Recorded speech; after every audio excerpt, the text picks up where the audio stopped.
Traveler and Paimon, good to see you. I knew you two would come. Are you kidding? We wouldn't miss it for the world! We've been looking forward to it! I can tell, judging by how early you've arrived. But you're actually right on time.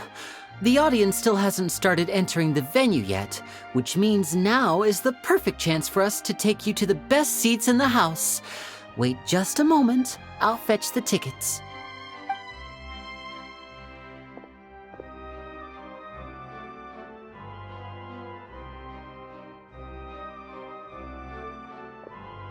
The Opera House has assigned seating, so you always have to make reservations. I've already reserved your seats, and here are your tickets. Ooh, front row seats! Thanks, Linny! Don't mention it. There's no need to keep thanking me. Hey, Linny! Could you come over here and take a look at this? Oh, I'll be right there. Seems there's an issue with the stage props over there. That's Cal, my assistant, calling me. I'll go lend him a hand. Yeah, we'll just go to our seats. You go ahead, Linny.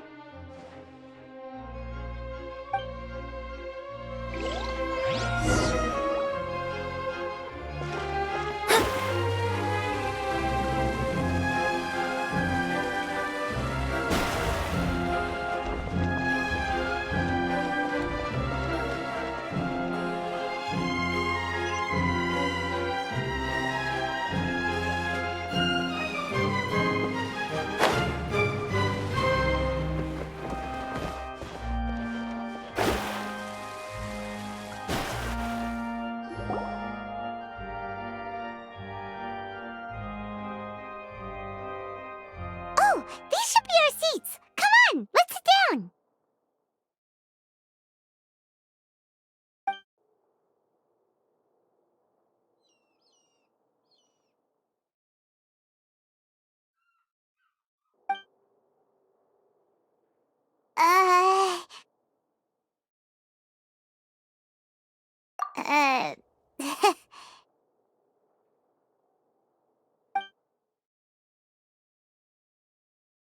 Hey, Traveler, maybe we should strike up a conversation with the person next to us.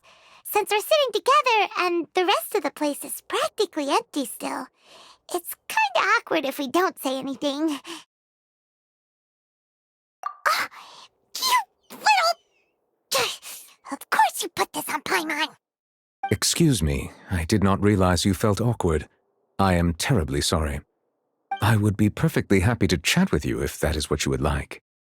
Oh, so you heard all of that, did ya? Boy, you sure have good ears. Paimon thought she was keeping her voice down. Wait, that's not it. Paimon's sorry. Paimon's the one who was being rude, talking under her breath like that. So let's talk, but, what should we talk about? Oh, Paimon's got it. You're also here early and sitting in the front. Are you a friend of Linny's too? A friend, you say? Well, if Mr. Linny would like to be my friend, I would be more than happy to reciprocate. Oh, so you're not friends with Linny then? Oh, this is getting more awkward by the second. Paimon nearly forgot to make her introduction. Nice to meet you. Paimon is Paimon, and this is the Traveler. We just arrived in Vaudain. It is an honor to meet you two. I have heard of your deeds across Tevat. And as required by proper etiquette, I will also introduce myself. I am... Oh, Monsieur Nervillet, what an honor it is to have you here to see my show. Ah, Mr. Linny. I should say it is in fact an honor for me to see your performance in person. Wait, Neuvillette? Could he be... I saw you all chatting just now, but it seems you still don't know who Monsieur Neuvillette is. Allow me to introduce you to Fontaine's Chief Justice. That seat is always reserved for him. It wouldn't be too much to say that he's the symbol of justice and honesty here in Fontaine. Whoa! Sorry for being so rude just now. Paimon had no idea you were such an important person. No offense taken. Being Chief Justice is merely what I do for work. Nearly every person has their usual reserved seat, so I'm not so special, really. And by the way, I should probably let you know, even though I would prefer not to. There's someone sitting up there in the VIP seats that has been striking a pose for quite a while now. I believe she is trying to give you a most elegant and impressive first impression. So I think you should take notice of her sooner rather than later, otherwise she may become flustered.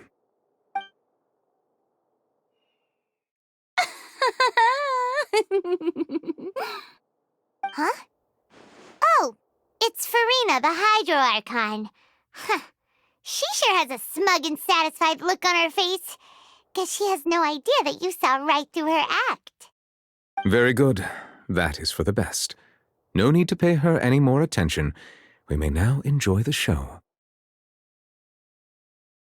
Huh? So is this what things are like between the Chief Justice and the Hydro Archon? All right, please wait just a moment longer. I've pretty much finished my preparations, and the performance will start as soon as the audience has made their way to their seats. Yay! The show's finally about to start! Paimon can hardly wait! Paimon's never seen a real live magic show before!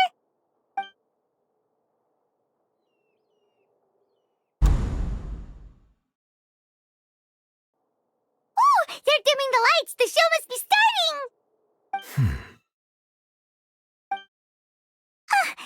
Sorry. Paimon will try to stay quiet. Welcome, one and all, to the Opera Epiclese. I am the star of today's show, Linny. And over here is my sister, Lynette, who will be working as my wonderful assistant. Please, let's give her a warm welcome. Hello, everyone. I know she may seem to be a little sleepy right now, but that's just a sign that she's nervous. Whatever.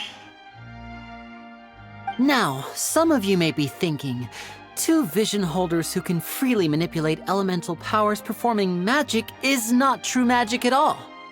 So, I would like to take a moment to assure you that elemental powers will have nothing to do with what you will witness on the stage today.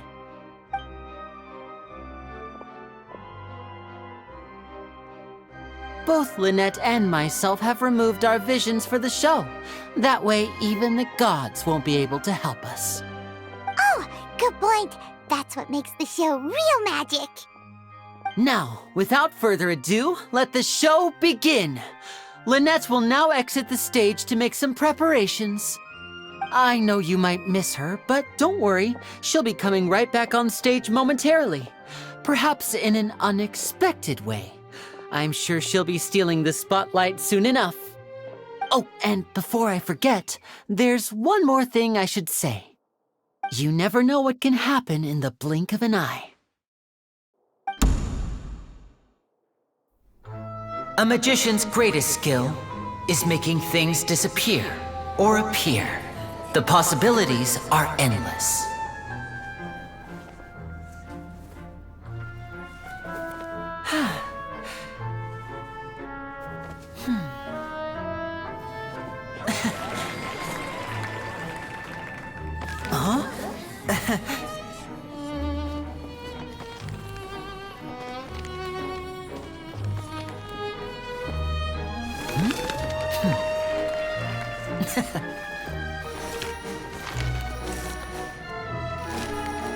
But this isn't what you came for. These little tricks, you've seen them all before. So it's time for something truly extraordinary, don't you think? This one's a little tricky.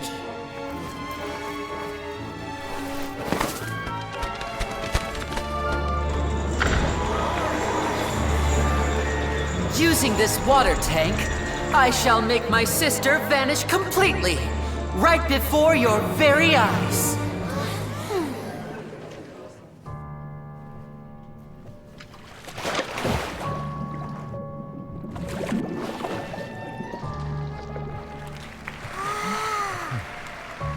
It's actually quite simple. She'll just turn into air bubbles and float right out of the top.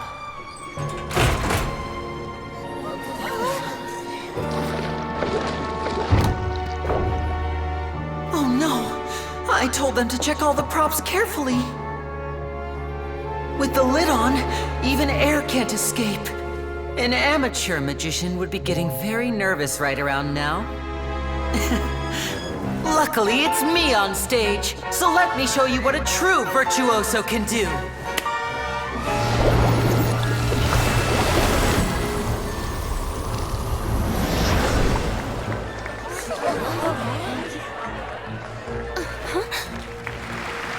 Lynette, are you still there?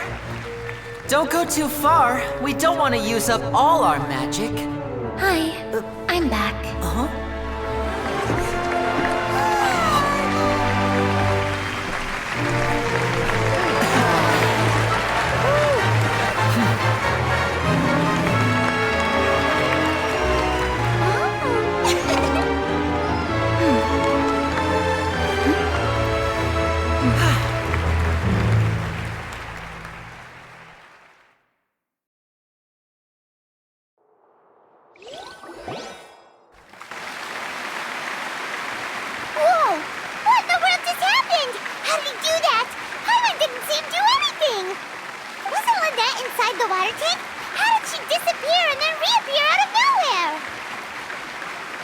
If we could see easily through his tricks, then that would mean that his skills are still lacking.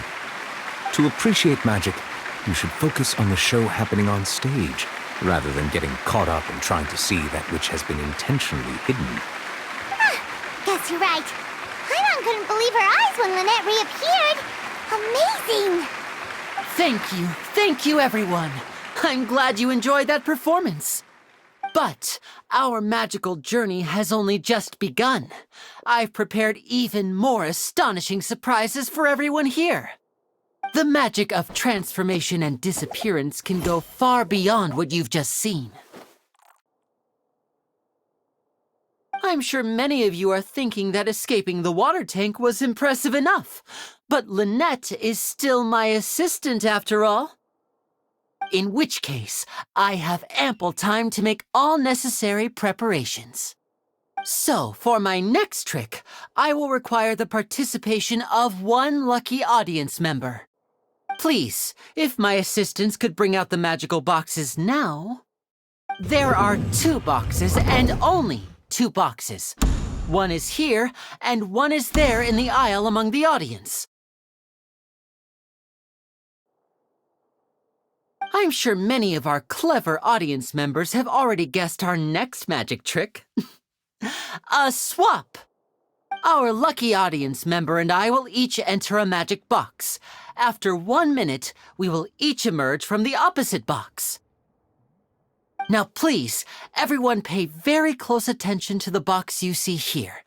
Don't give me any chance to make a move. Wow! How's he gonna do this? Hey, do you think this is all magic tricks, or does Lenny have actual superpowers? The lucky audience member will be generated by this random number selector. It selects numbers entirely at random. Even I don't know who will be chosen to participate. Now then, let's begin. Let me see. Oh, row 7, seat 3. Congratulations! You now have the chance to experience magic firsthand for an entire minute. Please, come forward. My assistant will take you beside the magic box. I'm sorry, it might be a little cramped inside, but no need to feel nervous. We've carefully arranged everything for you to be as comfortable as possible. You don't need to do anything, but no matter what strange things may happen, don't come out of the box. If the magic is interrupted, who knows where you might end up? You might even find yourself in the Fortress of Meripede. Oh, okay. All right. Before I enter the magic box, there is one more thing I need to ask the audience to do. Could you all give me a countdown? Like this. 60, 59, 58. Just keep counting down. You can go a little faster or slower if you like. I won't be able to see anything in the pitch black box, so I'll be relying on your voices to know when time is up. Oh, and no tricks now. If you quickly count from 60 in just 30 seconds, then I'll be in a tough spot. Ooh! Paimon kinda wants to count faster after hearing him say that! No, that won't do. I can see it in your eyes. You still can't be trusted. Let's practice together. Come on, repeat after me. 60, 59, 58. 60, 59, 58! That's right, perfect. Keep it going. All right, I'll see you all on the other side once you've finished counting. 54, 53, 52? Huh? Why aren't you counting, Nervalet? I am counting in my head. I think things are exciting enough in here as it is. Merely a consequence of my identity and personality. Do not worry about me. Just enjoy the show. Oh, all right. You looked so serious that Paimon thought you might be feeling uncomfortable or something. 40, 39, 38! Mr. Linney, are you all right in there? Is everything ready? Yes, I'm fine. I'm just double-checking the direction of the magic. It would be a disaster if we get sent to the wrong places. For example, mid-air right above the audience. Even though he's saying that, Lenny doesn't seem nervous at all.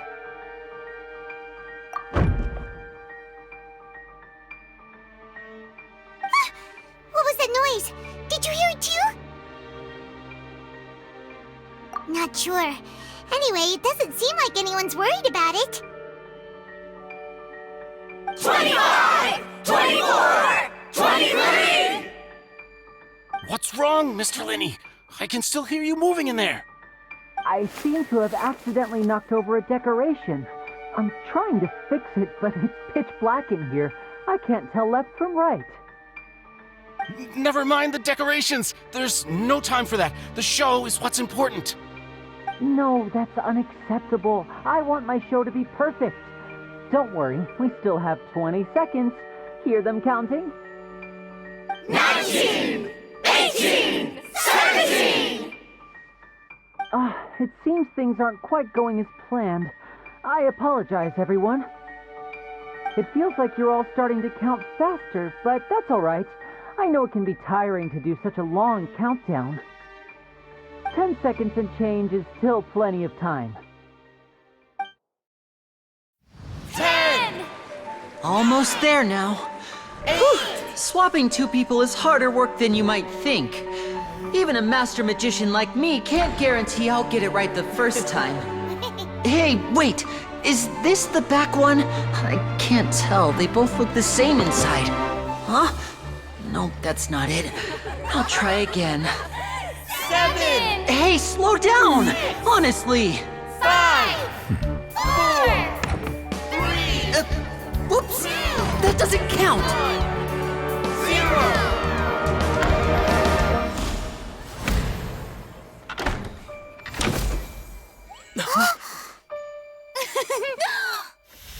Ta-da!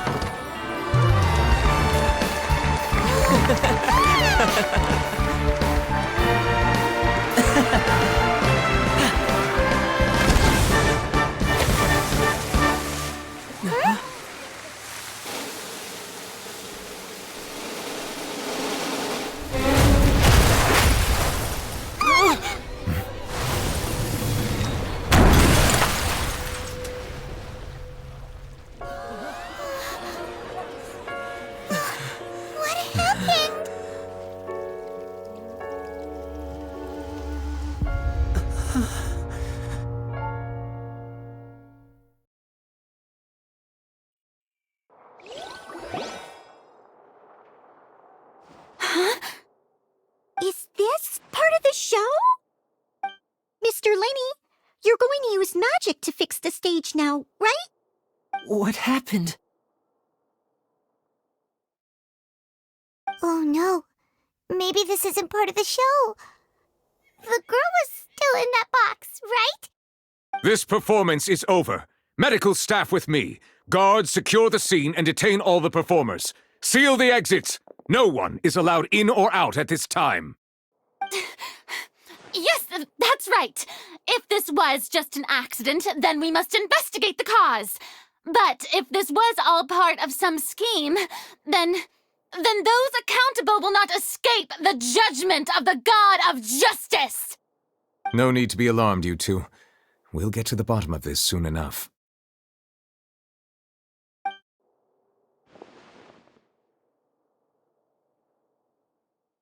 Unfortunately, the person who is in the magic box has been pronounced dead. His name was Cowell, one of the assistants in Linny's magic troupe. Apparently, the fireworks on stage ignited the ropes that were suspending the water tank, which then caused the tank to fall onto the stage. As of now, we are still not sure why we found Cowell in the box, rather than the guest from the audience. And after an initial search of the area, the guards have confirmed that the girl is nowhere to be found. It appears that this incident was not merely some mishap with the performance. And there are many indications that it is connected with the case of the serial disappearances of young women. The serial disappearances case? That's the case that Charlotte mentioned before. I know the truth. I can see through the whole thing. Really, using such a shallow and obvious mystery as his finale, did he really underestimate us that badly? I say that our powerful magician, Mr. Linney, is now the prime suspect for the serial disappearances case. Huh? Why me? This whole thing was an accident. No, this all occurred during your magic show, did it not? The missing girl disappeared after being chosen, did she not? The deceased is one of your assistants, is he not? Now that I think about it, that whole speech about magicians making things disappear was nothing more than a provocation, a bald-faced challenge. That can't be right. How can Linny do this? He was in the box on the stage the entire time. We can even hear his voice. Besides, before the show, he told us that he would like to catch the criminal behind the disappearances. He couldn't possibly mean catching himself. Save discussion for a later time, please. Lady Farina, may I assume that your comments just now constitute an accusation against Mr. Linney and his associates, and that you are pressing charges? I just think that I think it might be a little early to talk about formally pressing charges. But what Lady Farina said just now makes perfect sense. Looks like she's gonna personally deliver justice. A kidnapping and murder carried out under the cover of a magic show. Lady Farina said it all. Of course, my dear people. But what excites me even more than the obvious truth before our eyes is the opponent I'll be facing. That's right. I mean you, Traveler. You'll support Linney, won't you? After all, he was the one who helped you the first time we met. Then there's no problem at all. You know, the Traveler and I already had a duel the first time we met. But with Linney's help, our little duel ended in a draw. But draws really are the most boring possible outcome. So, no more draws. Between the two of us, there must be a clear winner and loser. And what better place to hold such a riveting showdown and decide the true victor than here, on the grandest of stages, the Opera Epiclese. It wasn't a draw. She obviously lost last time. I understand. Charges have now been pressed, and as such, a trial is in order. Well, traveler, seems Lady Farina has set you in her sights.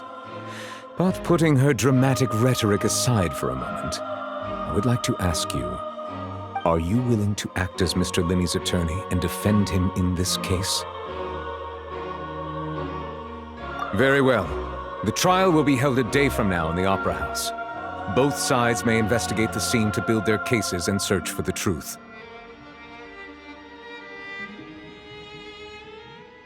Linney and his troupe are all potential suspects and shall remain within the Opera House.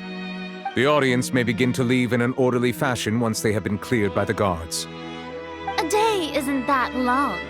Let's see what kind of case this big-shot outlander can build in such a short amount of time.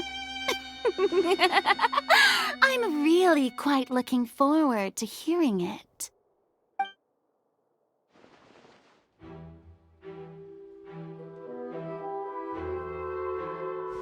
Linny! Sorry about everything that happened just now. Were you frightened? Of course! Who wouldn't be scared after witnessing an accident like that? Yeah, I'm a little shaken up myself. How could this happen? And poor Cal. I know you already claimed that you would defend me, but now it's just us talking. Tell me, do you think I could possibly be the murderer? I understand. Even I'm not sure what happened, so I can only imagine how difficult it is for you to grasp the situation. I'm sure everyone sees me as the biggest suspect at this point. But if you ask me, the whole thing is mysteries layered upon mysteries, such that all that's left is confusion. I don't know whether what happened there on the stage was purely an accident or not, and I don't know why poor Cal was in the box. As for how that girl chosen from the audience could suddenly disappear, I'm afraid I don't have any answers either. If someone tampered with my performance, then we need to figure out what they did. Even a skilled and knowledgeable magician like myself couldn't pull all that off in just 1 minute. Which is precisely why we need to investigate! As this book says, the impossible could not have happened. Whatever happened must have been that which is possible. Paimon bought them when we were reading at the bookshop in the city earlier. Pretty cool, huh? Don't worry, Paimon used her own savings to buy them. It wasn't from our travel funds. I think they look cute on you, Paimon. You have good taste, Lynette! That's the right attitude. Feeling depressed isn't going to help me now. I need to get back to my normal self. But with the guards watching our every move, it's going to be especially difficult for Lynette and I to prove our own innocence. Good thing you agreed to be our attorneys. Thanks for that. We'll be counting on you. Yes, thank you so much. Yeah, just leave it to us. Oh, since we're going to start investigating, Paimon has a question first. Where did Lynette go during the performance? Ah, well, I'm afraid that would involve some of our essential trade secrets as magicians. The secrets behind our magic are past saving, Linny. I suppose you're right. The truth behind our tricks is going to be important evidence that will be weighted during the trial. 'Tis truly a pity. As a magician, our magic show is a work of art. We've poured countless hours and spared no effort in perfecting it. But if revealing our secrets will help you uncover the truth behind what happened, then it will be well worth it. We should go somewhere else if we're going to discuss our magic tricks. We'll go speak with the guards, and in the meantime, you can go investigate the stage and the seating areas. Alright, let's go have a look while the investigation teams are still here. Detective Paimon is on the case!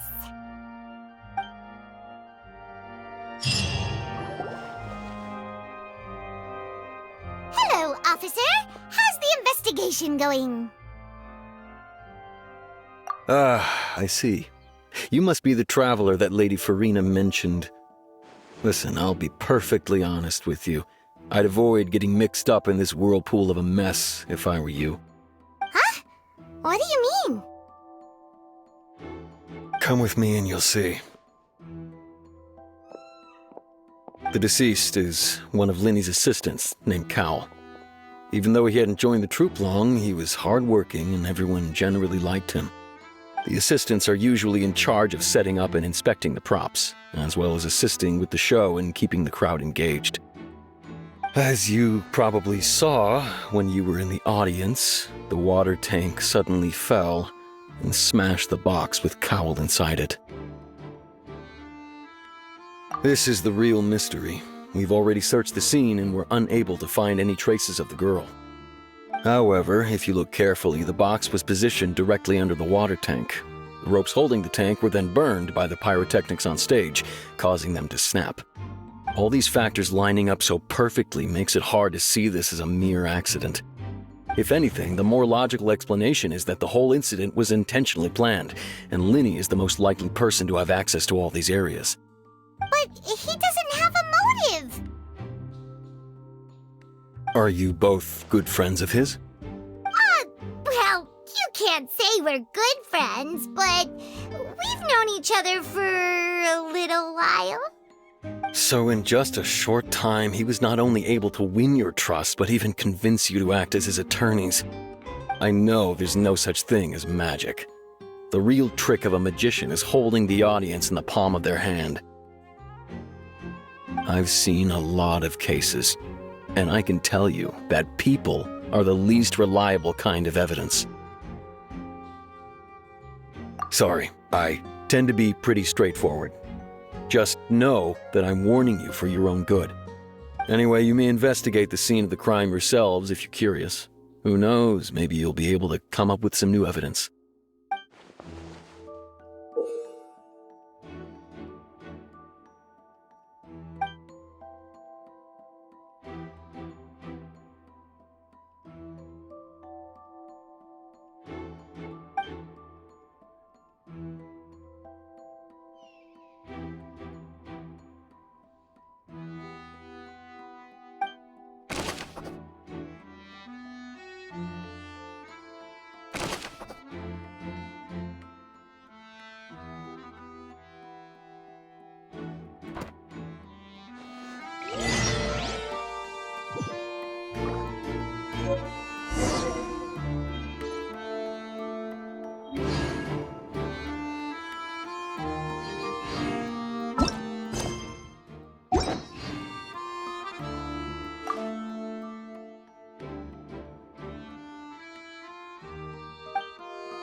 So this is the rope that broke and caused the water tank to fall.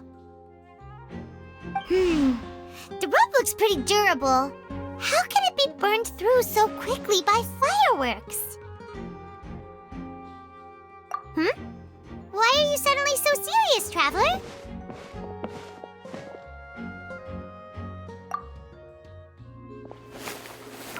Whoa! Look! This bit is made from different material! Most of it was burned away, but there's still a little bit of it left. Huh. So if a rope meant to hold something was made with that kind of material in it, then that means... Wait! Why don't you write all this down? Let's take notes!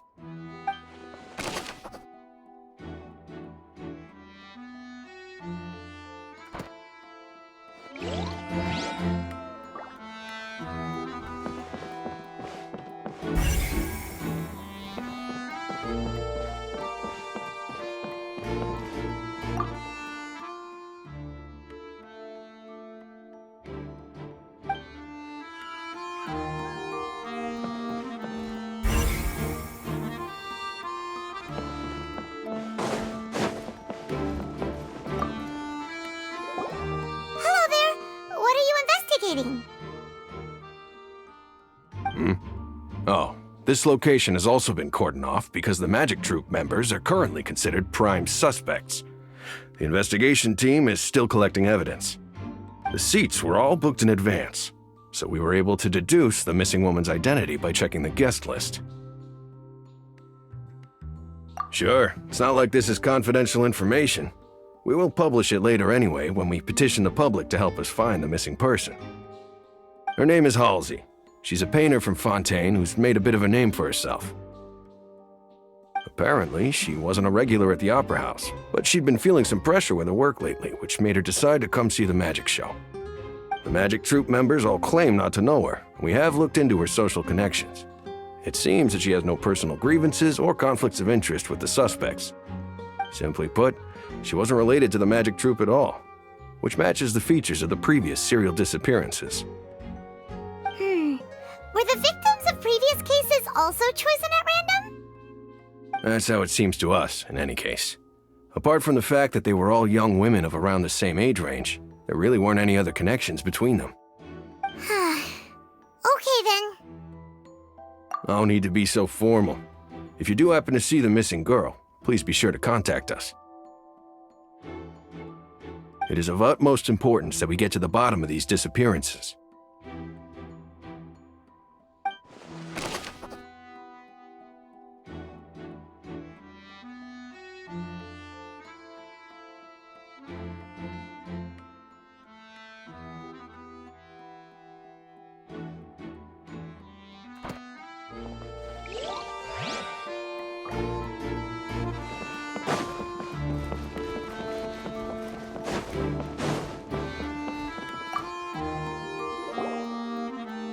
The investigation team has some new findings. Turns out there's an issue with the random number selector after all. See, I told you. What if the machine picked some big guy's seat? You think the murderer would have still made his move then? Sorry to interrupt, but we're helping Linny and Lynette with their side of the investigation. What were you saying about the number selector? There's something wrong with it? You're trying to help them? That'll be a tall order.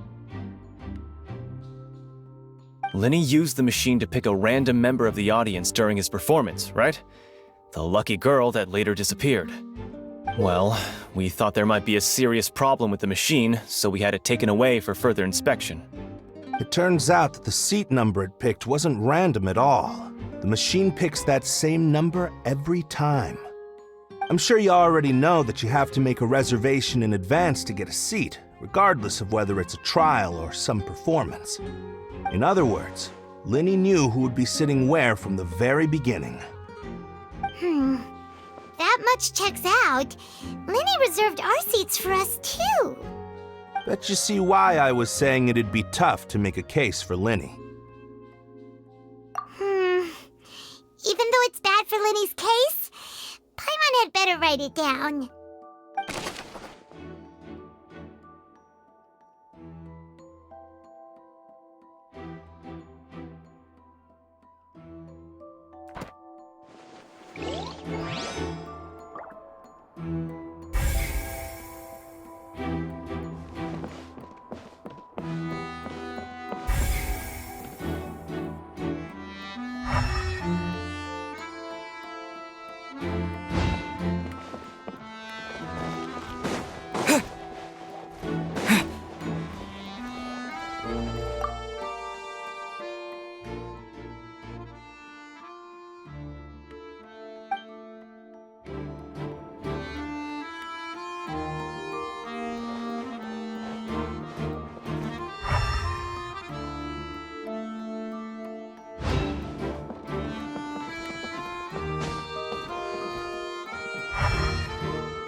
Lenny's still talking to the guards.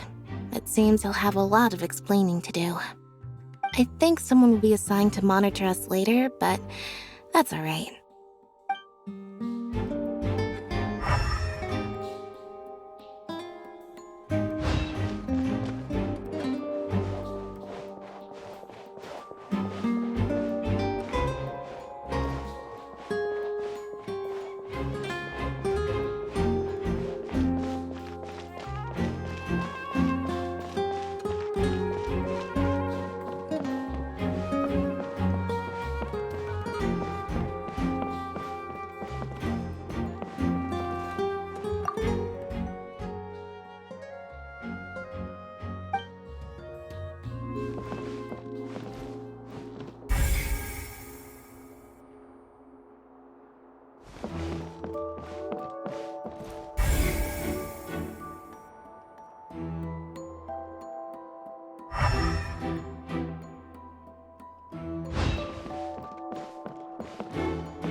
I see that you're investigating the area.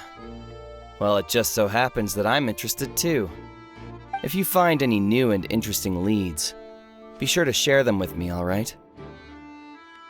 We don't have too many thoughts yet.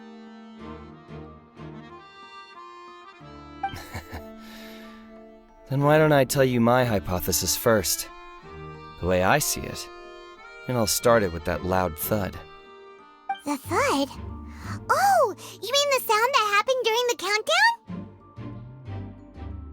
Yes, exactly. It wasn't terribly loud, but I suspect that most people heard it.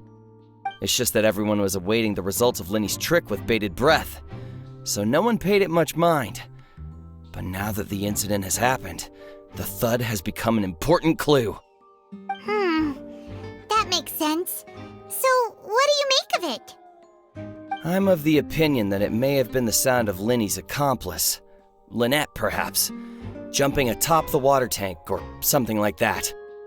And when the pyrotechnics went off, she cut the rope, sending the water tank crashing down. But wasn't the noise we heard too loud for that? Perhaps the balance wasn't right, leading to a particularly rough landing. Oh, that's true. I suppose I must reconsider. That does remind Paimon, though. What was with that sound?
Go ahead, have a look around.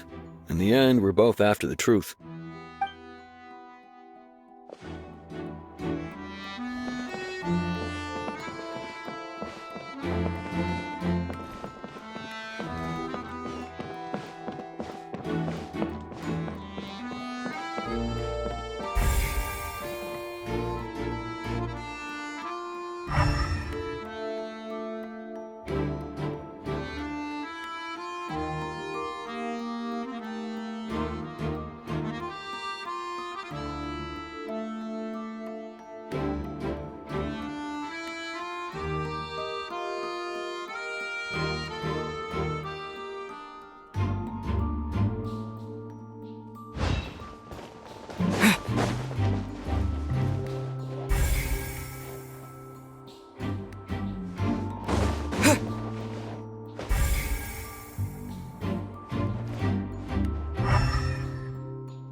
Hey, you!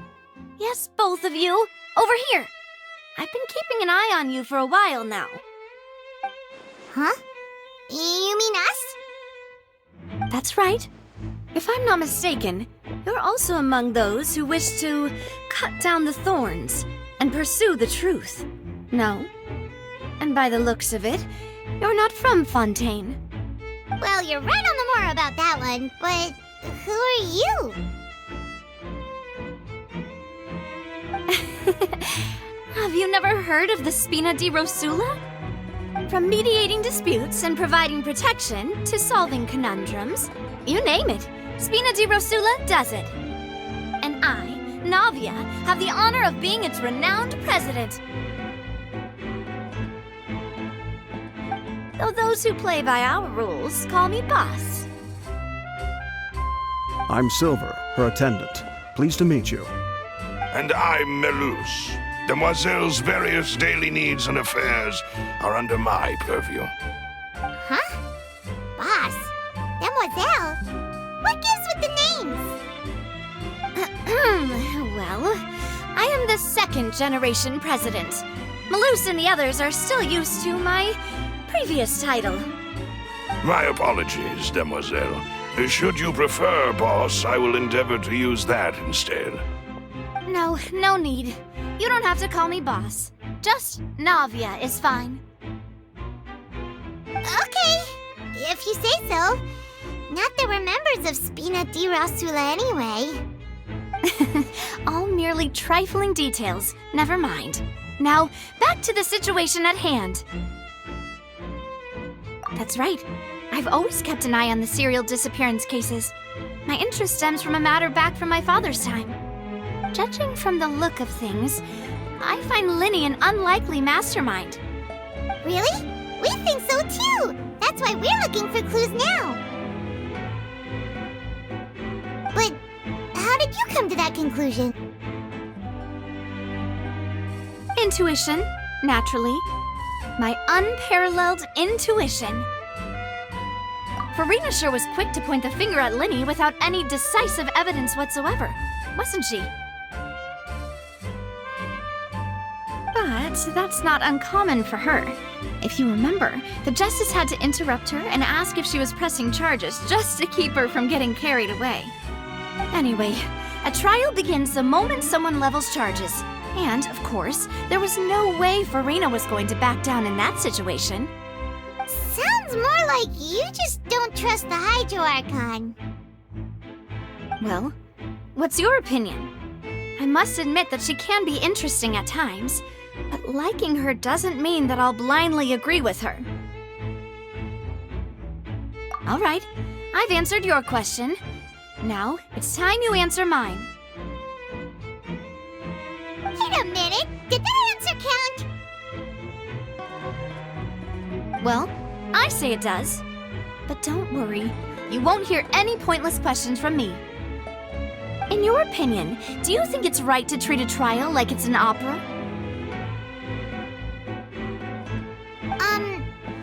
Well? And why would that be?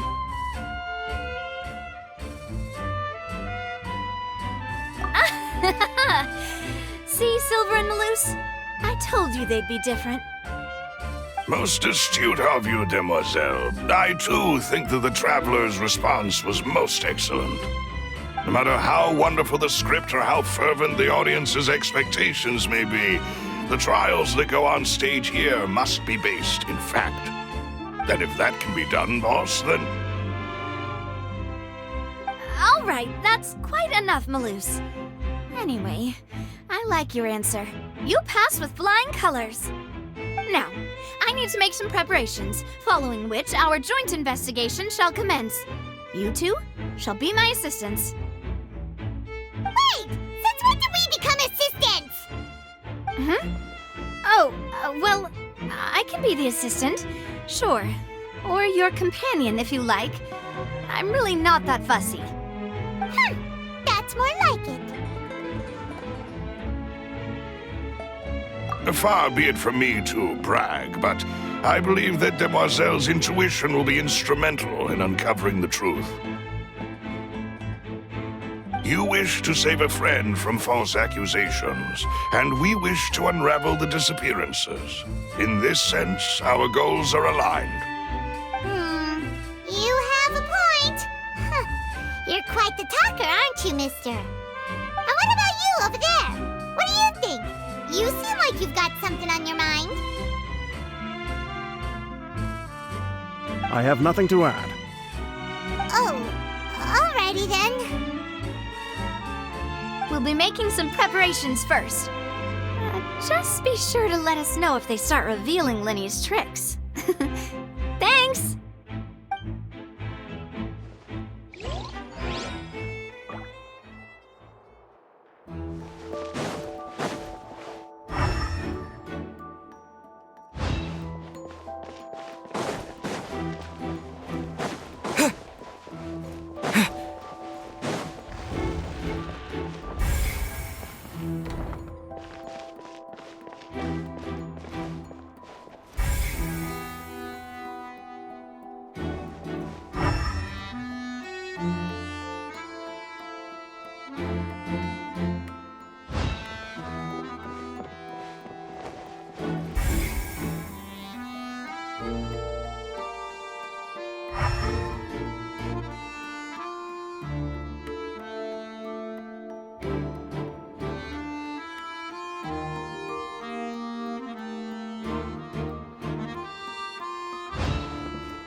can freely enter or exit the Opera House at the moment.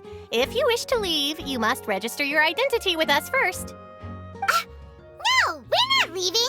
We're representing Linny and Lynette as attorneys, so we're investigating the case. Were you always guarding this entrance? Yes, after the Chief Justice gave the order, everyone coming in or out must undergo a strict inspection.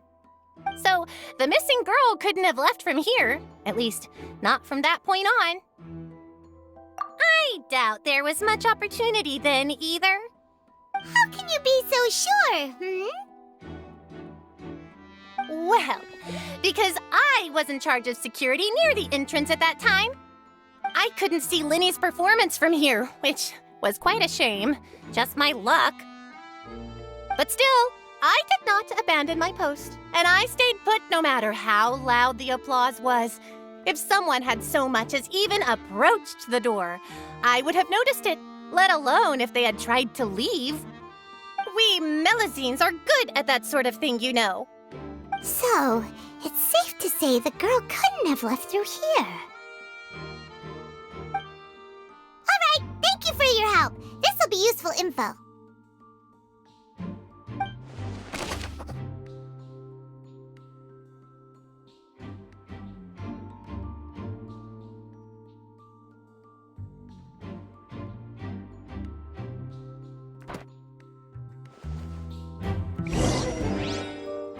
We've checked everything of note here at the performance venue. Paimon wonders how Linny's discussion with the guards is going. Let's go see, shall we? Ooh, things are getting interesting, huh? We're about to see how magic is made.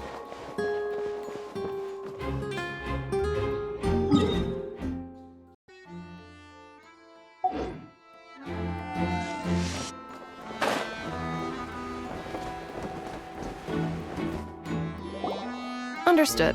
Then I will be going with you. Just so you're aware, I will be monitoring your actions and making notes as necessary. Very good. Thanks for being so agreeable. I'd pull a rose out of my hat as a gift for you if I could.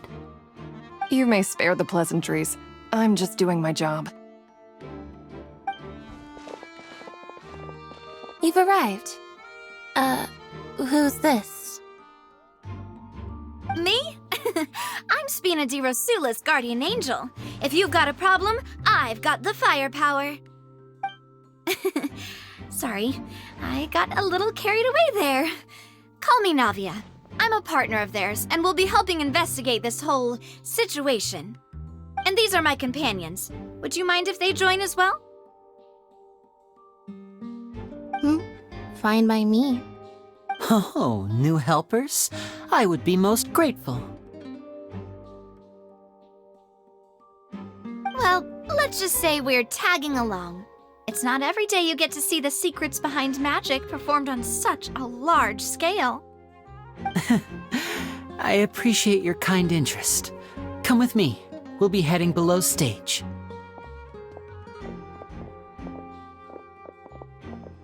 Huh? Below stage? Yes, a world of secrets is hidden beneath this magic box, prepared specifically for this switcheroo trick. But before I reveal everything, you should have a look first. Notice anything strange here?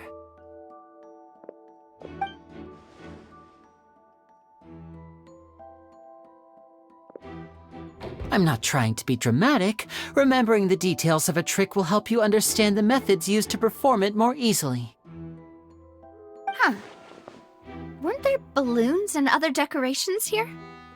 Where did all that go? Ah, good eye. That said, you're still far from discovering the answer. The back? You mean the inside of the door? What's different about it? Paimon didn't notice anything. Very good indeed. I thought you might not be able to catch that, given that you were sitting in the first row. The back of this door was patterned. Those patterns are now gone, replaced by a smooth wooden board. So, if you put 2 and 2 together, what do you get? Exactly. All right, let's go. I'll tell you how it works as we head down.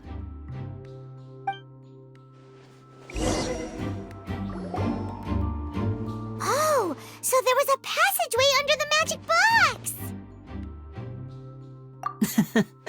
I knew you'd figure out most of it as soon as you saw this place.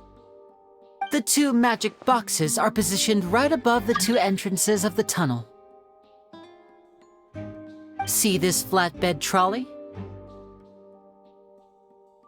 The box with the lucky audience member in it would be shuttled over to the other side using the trolley.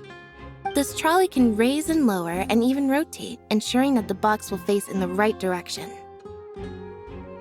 I see. So that's the purpose of the box inside another box. Precisely.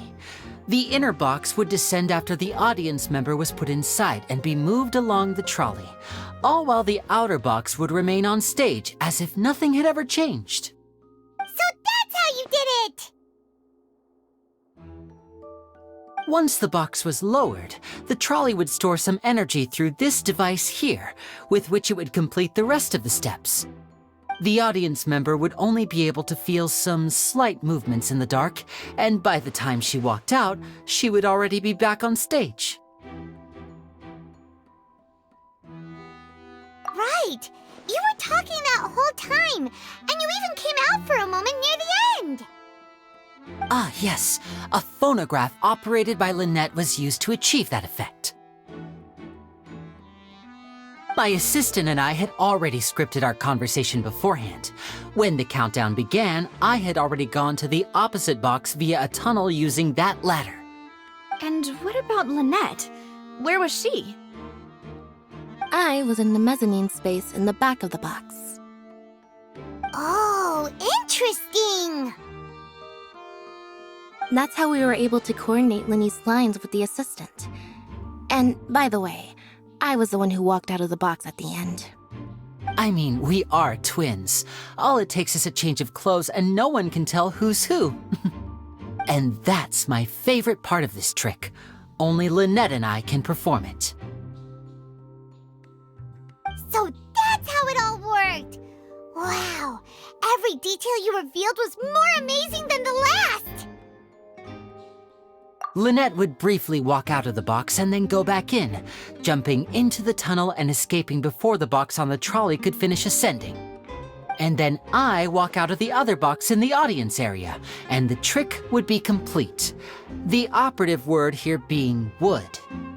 But as you saw, Cal was in the box, not our audience member. She, on the other hand, mysteriously vanished. We really don't know how that happened. If not for that interlude, this would have been an astonishing trick.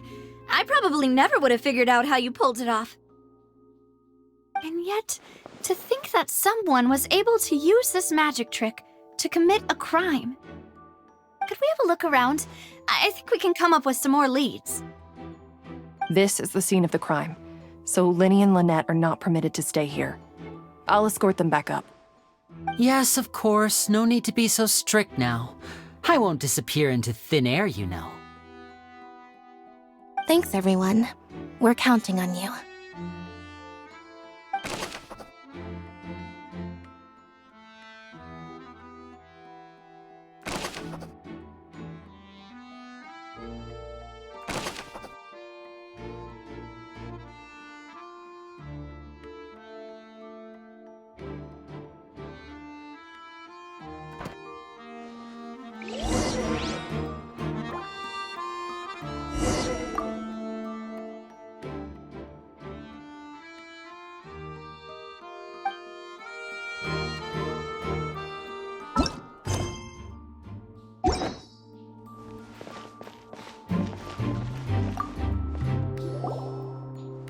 The floor is wet. Please be careful not to slip. Speaking of which, why would there be water here? Oh! Paimon knows! It's one of those tricks where you pour water into a jug and then flip the jug over only for the water to disappear? And here's a broken vase! Huh. Did the trolley knock it down while moving? That can't be. The trolley moves along tracks from start to finish. It couldn't have hit the vase at this distance. Let's note this down too and think about it later.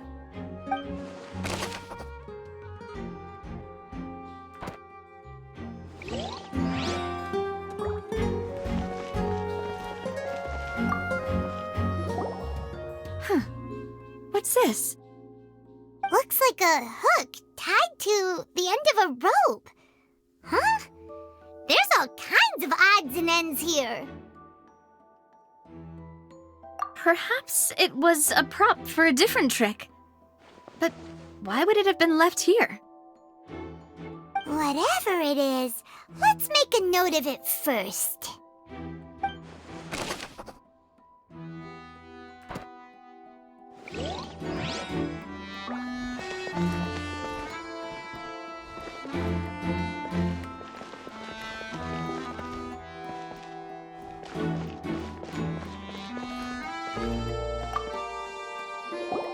Oh, these are the clothes that the lady chosen from the audience was wearing, right? Her clothes are here, but she's nowhere to be found. Right. And do you really need to do that if you're kidnapping them? Ugh, this is so confusing. Paimon doesn't want to be a detective anymore.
What is this place?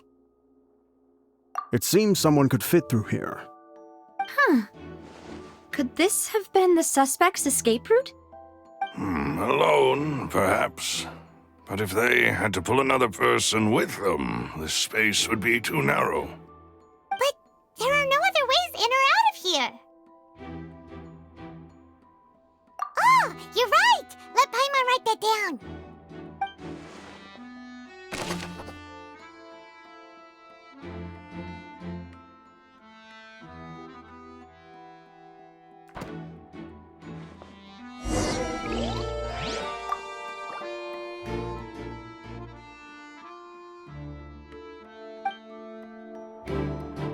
Seems we're just about done investigating down here. Yes, let's head back up.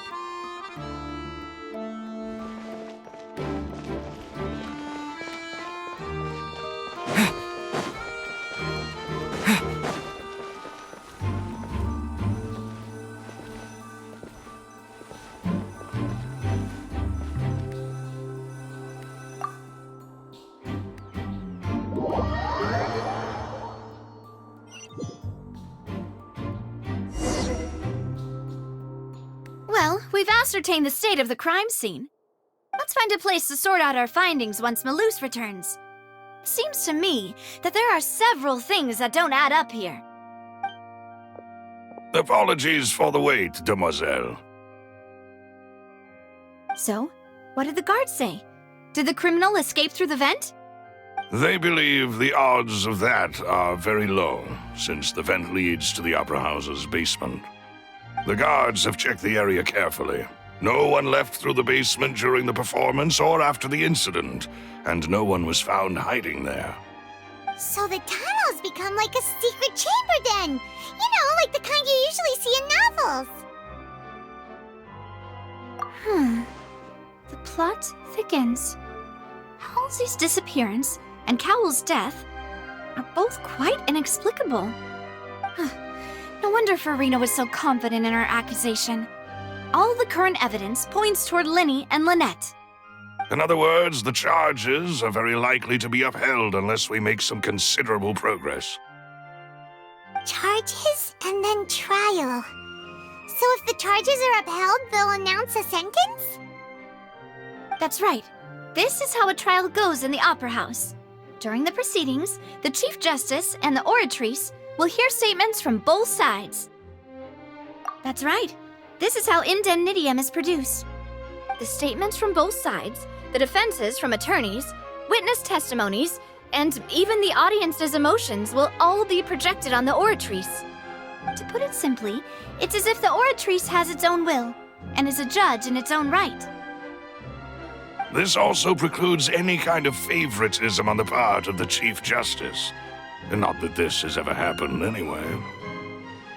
Once both sides have finished speaking, the Chief Justice will make his final decision.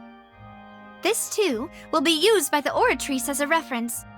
Then, finally, the oratrice will be consulted by officials. The result it returns is the will of justice itself. Huh? So that machine is the one that actually decides? Paimon thought Noirceur called the shots. In practice, there is very little difference. Both have always come to the same judgment, which is why people have great faith in the Chief Justice. Ah, yes, the guards also asked me to convey that none of us will be allowed to leave this place before the trial. Huh? Why? Because we've chosen to act as the twins' proxies. That makes us persons related to the case. They're concerned that we might be colluding with outside parties, or that we might find outside help to disrupt the case. And even if that were not so, it could prove problematic if we happen to spread key information about the case ahead of time. I'm ready to break out at any time. Whoa! There's no need for that!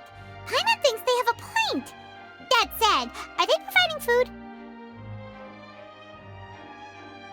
Of course. I just hope you don't mind the lack of options. I'm afraid that catering to all tastes is not in the cards, nor is any guarantee of balanced nutrition. In that case, let's just sort out our findings together here. Pity. I was hoping to take you to try some of Fontaine's famous desserts, too. I mean, what better way to properly think through our findings than over some tea and sweets? Huh. Breaking out suddenly doesn't seem like such a bad idea after all.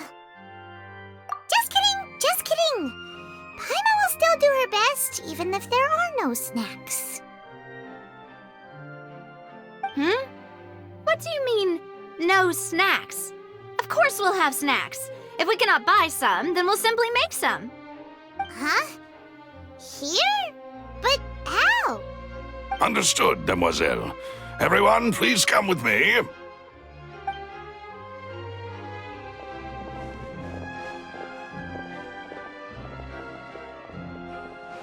Wait, you're carrying a portable stove with you? Yes, I must be prepared to meet the Demoiselle's baking needs whenever the fancy strikes her. I have eggs, sugar, and almonds at the ready. Good work, you two. Then I'll get to it. Please sit tight for a moment. You'll get to taste my awesome snacks soon enough. These three are quite the interesting group.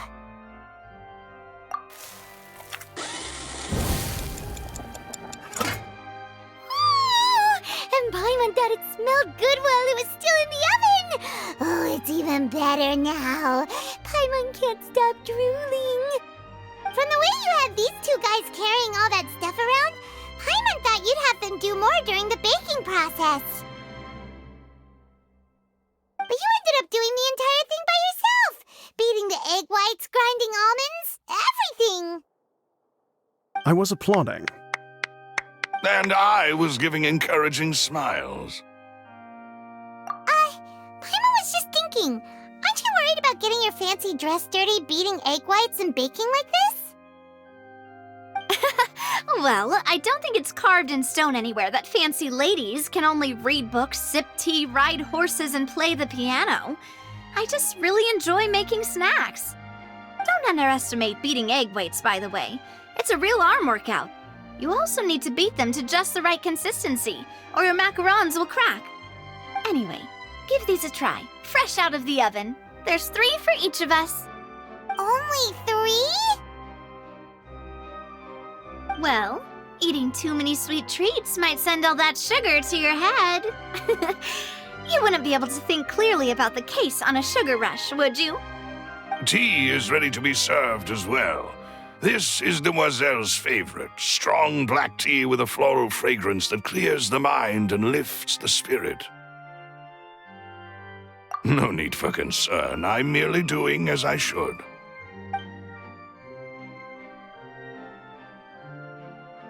All right then.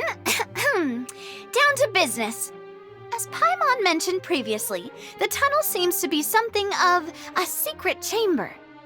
However, we can assume that Linny and Lynette were not alone within it.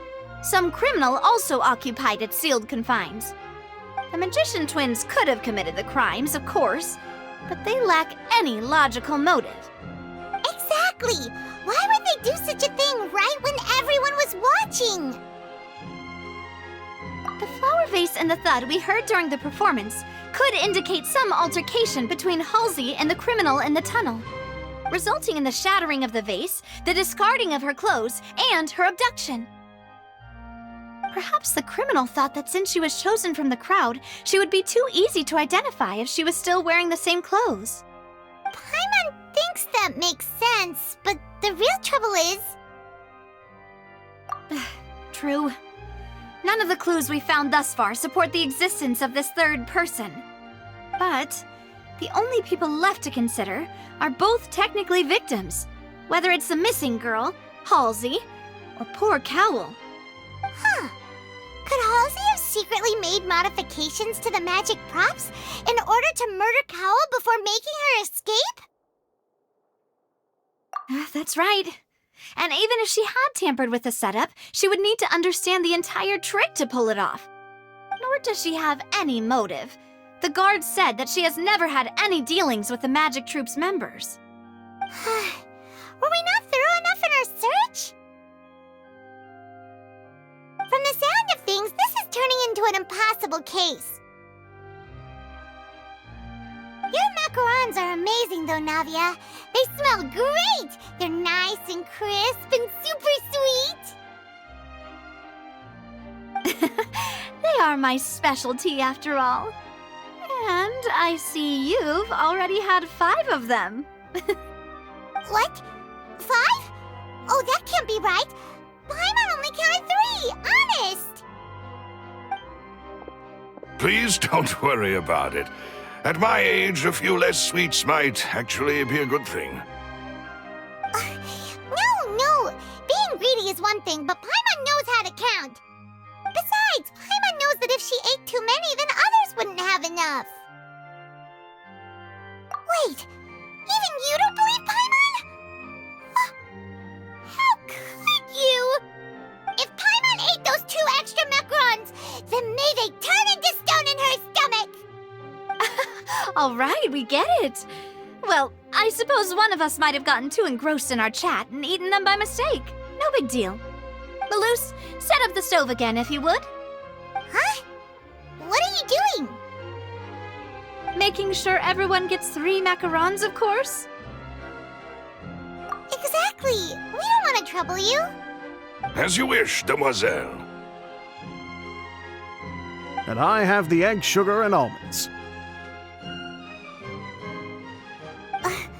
Well, this really is your hobby, huh?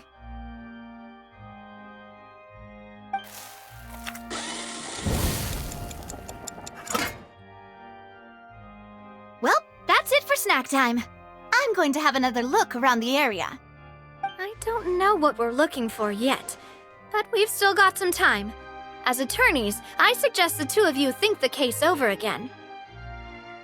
It would be awkward if you got all tongue-tied on stage during the trial. All right, thanks for your help and for the snacks. It was nothing. A small task for the Spina di Rosula. Silver, Maloose, it's time to go. I'll be back if I find anything new.